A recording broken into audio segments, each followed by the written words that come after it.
Let's set the scene first. So, for those of you that know, or maybe you don't know, but should know by now, basically there's this Master of the Universe Revelation thing that is going to be coming out, or was coming out on Netflix. By the time you see this, it's probably already out.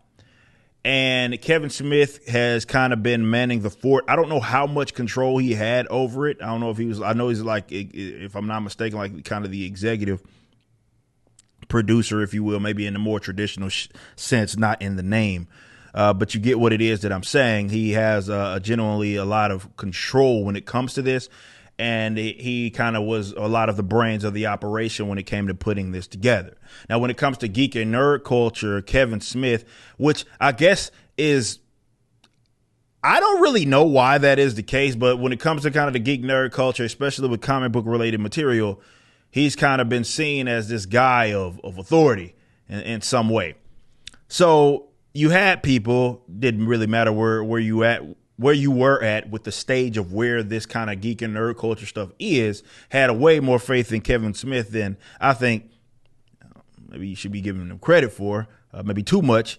But to set the scene, Clownfish TV kind of sent this man on a tirade. I don't want to say a tirade. That's no.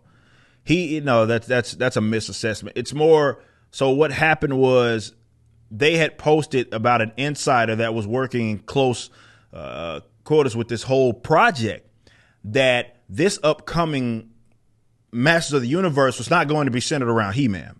It was going to actually be centered around Teela.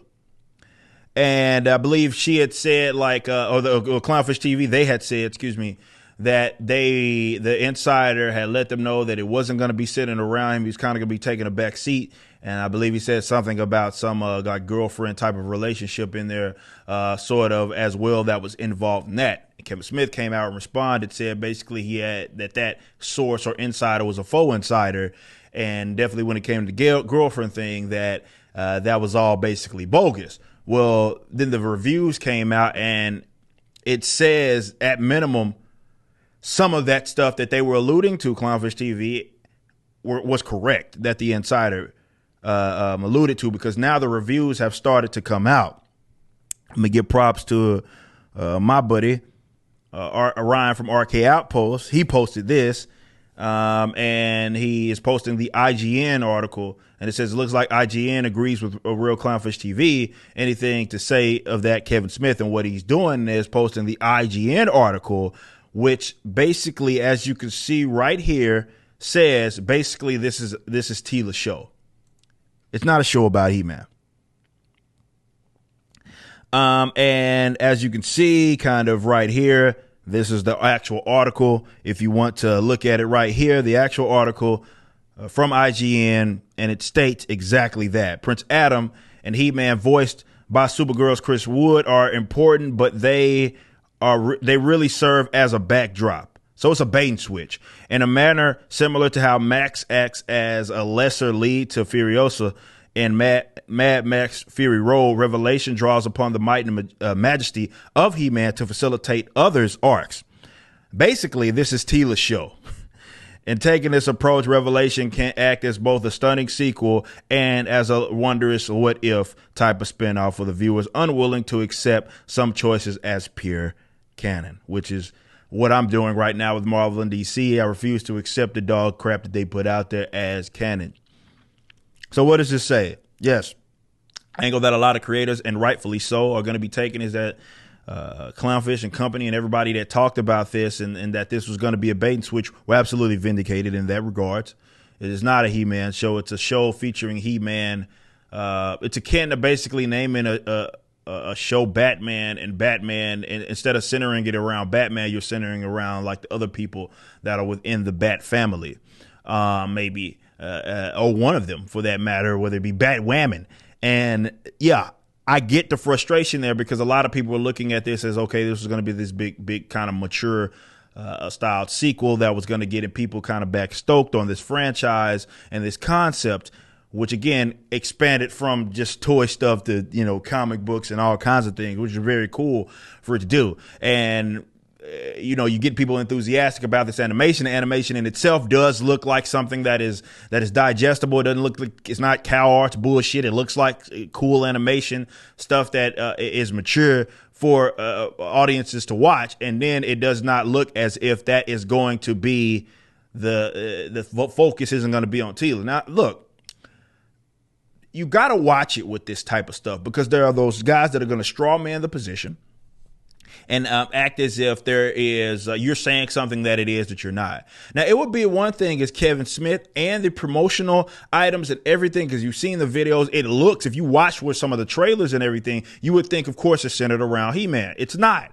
So it is a bait and switch to kind of reel you in if you were getting stoked on that. But it's one thing, and I think people would have had less problem with it. I'm not saying that it would have got as much, let's say, enthusiasm. But if they had been up front, like, okay, this is Tila the show, people have less a problem with it. What happened is, and the issue with it right now is the bait and switch. Yes, you're going to get those that say, well, people that don't like this or aren't fond of this, you hate women, strong female leads, all this other bullshit. We already know that there's a couple of tokenisms, even animation. Nothing is free from being a token, from having that tokenization, because they don't. I mean, it's a sport for them. This is why they have to retire the whole. Well, it's the best person for the job. Yeah, okay. Well, then why are you tokenizing animation when the actual actor or voice actors, they aren't being seen? Yeah, it's almost like that was always a bullshit non-argument. Well, I knew that. They just kind of neutered themselves with that. Nonetheless, the problem with this is the bait switch. I've always felt me individually that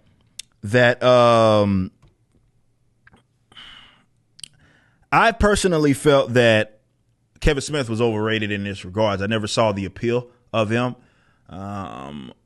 But neither here nor there, he was getting uber defensive. And look, it's less about being defensive that I have an issue with. It's the fact that he had completely dismissed some of the positions that people, or definitely what the insider had, though that turned out to be correct. So it's not about him being like, look, I'm in the creative space. I get it. When someone's saying something that you are a part of, you're going to feel some kind of way because that's your art. So I'm not saying that the man or anybody else doesn't have a right to defend himself, although he's not using a brand that he himself created. He's using a brand that was already created long before he was even really in the picture here. So that's something else, but you get what it is that I'm saying. If he was honest with what this was, people would have less of a problem, but he wasn't honest.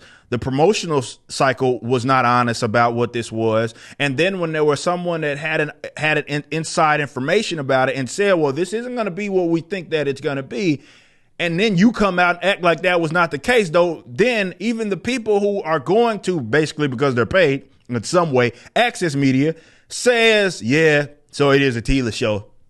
Here we are. That's the thing that people have a problem with. And they'll never, of course, admit that it's always, you hate the women, all sorts of social justice sort of bull crap. The more so throwing stuff at the wall, hoping that it sticks. Whereas if you do not simply just consume anything they put out there like a pig, then you must have a problem and you're a man baby and you're all of these sorts of things, no matter how disingenuous, dishonest these guys are when they are part of the production team for this. So it was an absolute bait and switch. I'm not here to say that this is going to be trash. I'm not here to say that it's even dead on arrival, though I think that it is at this point, though it comes out the day after of which I am doing this video or doing this segment. Don't expect me to be doing a review on it or anything, but it just goes to show that right now what we have, unfortunately, are vanity projects. Kevin Smith, he's deep in the social justice ilk too, trying to make statements and all of that stuff. He's more than talked about it multiple times. These are vanity projects for these guys. And then Kevin Smith has really been leading the charge on a lot of this when he gets to be a part of things that he didn't ever create. He never created any of this stuff. He's just associated with these bigger brands that have long existed long before these guys. And really anybody that's in the industry right now, that's all they're doing, unless they're completely independent. And they're like, okay, the creator is still a part of the project, some of these independent guys that are getting off the ground. But a lot of this stuff out here right now are just vanity projects for these people who don't really care. It's more of a, hey, I want to, you got the fake geek guys who they'll say all the, definitely fake geek girls. We get a lot of that stuff. People that have now infiltrated this sort of subculture, and now it's because it's now cool.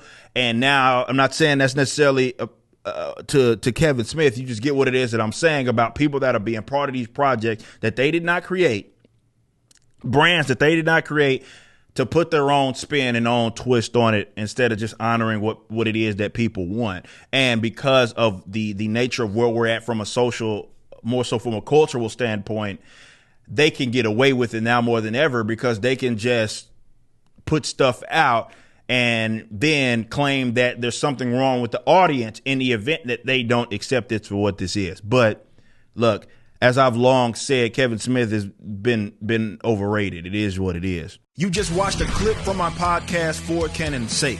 Catch us live at 12 p.m. throughout the week over at youtube.com/YoungRipper59 and follow us over at odyssey.com/@YoungRipper59. If you want to watch the entire video cast after the show is over, just be sure to become a member on the YouTube channel. Of course, the full audio portion of the podcast is available for free on all major digital platforms, or just visit forcanonsake.com.